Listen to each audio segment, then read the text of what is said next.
ఈ లోకంలో జీవిస్తున్నప్పుడు మరి చిన్ననాటి నుంచి నీ పేరెంట్స్ నిన్ను మరి కని పెంచి చక్కని పేర్లు పెట్టి నిన్ను పిలుస్తూ ఉంటారు. కానీ యేసయ్య నిన్ను పేరు పెట్టి పిలవడమే కాదు, ఆయన శాశ్వతమైన ప్రేమతో నిన్ను ప్రేమిస్తున్నారు. నిజమే, తల్లిదండ్రులు ప్రేమిస్తారు, కానీ వాళ్ళు కొంతవరకే మనతో ఉంటారు.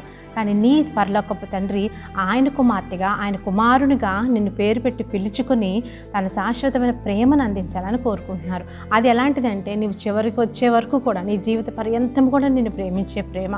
మరి ఆయన 2 చేతులు చాచి నీ కొరకు ప్రాణం పెట్టినంతగా ఆయన ప్రేమించి, మరి నిన్ను ఆదరించి, నిన్ను కనికరించి, నీపై ప్రేమ చూపించే యేసయ్య ప్రేమను అర్థం చేసుకుంటున్నావా?